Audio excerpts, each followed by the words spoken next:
መጽሐፈ ሄኖክ ምዕራፍ 27 በኃጥአንም ወራት ዘመኖቹ ያጥራሉ። በመሰሪያቸውና በእርሻቸው ያለ ካዝመራቸው በኋላ ይደርሳል።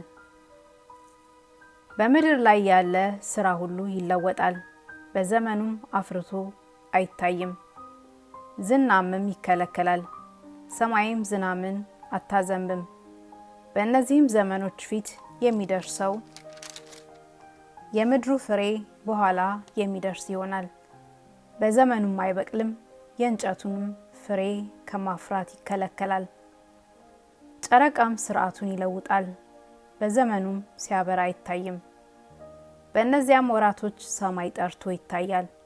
በምዕራብ በኩል በታላቅ ሰረገላ ዳርቻ ሆኖ ድርቅ ይደርሳል። ሰማይም ከብርሃን ሥርዓት ይልቅ ፈጽሞ ያበራል። ብዙዎችም ሰዎች የታዘዙ የከዋክብትን አለቆች ይስታሉ። እሊህም ግብራቸውንና ስራቸውን ይለውጣሉ፣ በታዘዙላቸው ዘመኖቻቸው አይታዩም። የከብቶችም ሥርዓት ሁሉ በኃጢአተኞች ይለወጥባቸዋል።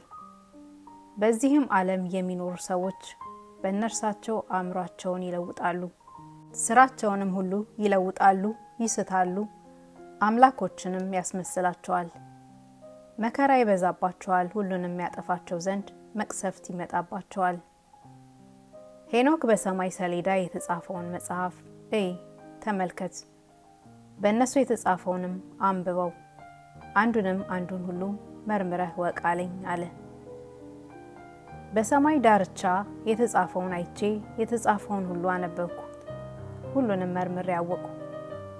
መጽሐፍቱን አነበብኳት፣ በእሷም የተጻፈውንም ሁሉ አነበብሁ። የሰዎችንም ሥራ ሁሉ ተመለከትሁት። የዚህ ዓለም ዘመን እስኪያልፍ ድረስ በዚህ ዓለም ያለ ከሥጋዊ ከደማዊ የተወለደውን ሁሉ አየሁ። ዓለሙን ሁሉ የዓለሙን ሥራ ሁሉ አከናውኖ እንደፈጠረ መጠን ከዚህ በኋላ ገናና የሆነ የዘላለም ክብር ያለው ንጉሥ እግዚአብሔርን ያን ጊዜ አመሰገንሁት። ስለ መታገሱም ጌታን ፈጽሜ አመሰገንሁት። ይህንንም ሁሉ አይቼ በአዳም ልጆች ላይ አለቀሱ። ደግ ቸር ሆኖ የሚሞት ሰው በደልም ከሱ ያልተጻፈበት ፍርድ በሚፈረድበት ቀን በሱ የበደል ሥራ ያልተገኘበት ሰው ያን ጊዜ ደግ ነው። የከበሩ እነዚያም 3ቱ መላእክት ወደ ቤቱ አቀረቡኝ። በቤቱ ደጃፍ ፊት ለፊት ባለው ምድር አኖሩኝ።